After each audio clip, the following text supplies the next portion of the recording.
guys, this is part 2. If you did not watch part 1, I'll link it down below. Best you start there, but we're still talking about Twitter trends.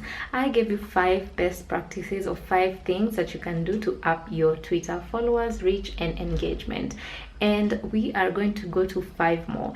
Number 1 is bring value. At the end of the day, what are you doing on Twitter? Are you just here to read and go, or just to take part in the tea or the drama that takes place? Twitter is a very weird space. You have to be sure that you're bringing some form of value if you're trying to grow. If you're not trying to grow, take part in the tea, but if you're trying to grow, make sure you're bringing some form of value. Value can be in terms of engagement, entertainment. There's so many types of ways you can bring value on the timeline. Next is to raise engagement in your own profile. How do you raise engagement? You do that by commenting to people, talking to people. I mean, just hopping on to trends and doing it in a very strategic way, hopping on into interesting conversations, especially in your area. For example, if people are talking about working online, I always make sure I hop into that conversation. If people are launching something that has something to do with what I am doing, I hop onto the conversation and meet up with other thought leaders, comment, share my opinion. The best thing about Twitter is that you don't need permission to hop into a conversation.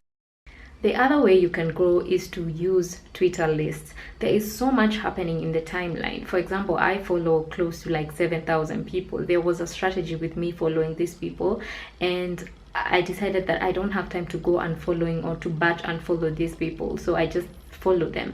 But I still want to tune my conversation. I don't want to come to the timeline and find it being chaotic as it always is. You can imagine getting a piece of everybody's news. So what I like to do is I use Twitter lists. I have discussed Twitter lists before, but you can collect an amount of people, or for example, thought leaders. I do have people that I follow, people whose tweets I do not want to miss. So what I do is I collect them, put them in a list, and every time I can go to my own specially made timeline with these people. If you don't know how to use Twitter lists, let me know down below, and I can do a very engaging video on how you can use Twitter lists to work for you.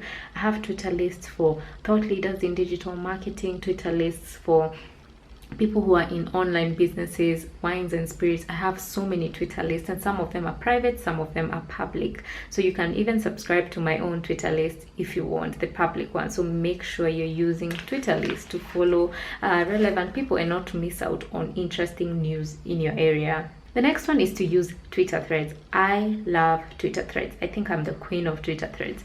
I have been doing a lot. In fact, when you go to my pinned tweets, I hope I will not change it, you will see all the threads that I have done over time. Threads are like micro-blogging, you know. It's a way for you to do blog posts without just writing them in a batch of like tweets. You can do a long story and you can piece them together, just like it sounds. Thread, it's like you can thread them together. So I love Twitter threads because they can help you tell a real story.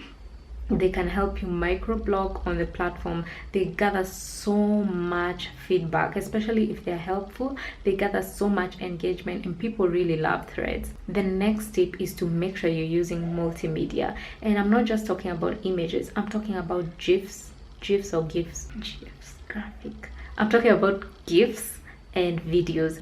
Videos have been proven to get so much more engagement than images, so make sure you're having an interesting mix of videos and images on your tweets, and that will really make you noticeable. Imagine your timeline. The attention span of people is really limited, so you must make sure you're trying to grab their attention using nice images, nice videos. And Twitter has actually a course called Twitter Flight School that shows you how to use video, so you can join me actually on Twitter Flight School. It's an easy way to learn about Twitter videos, how to do Twitter videos, and it has really helped me up my engagement, my followership, my reach, and all that stuff. So guys, until next time, bye. As some free courses, like maybe on Excel, you can search like Excel free course, and some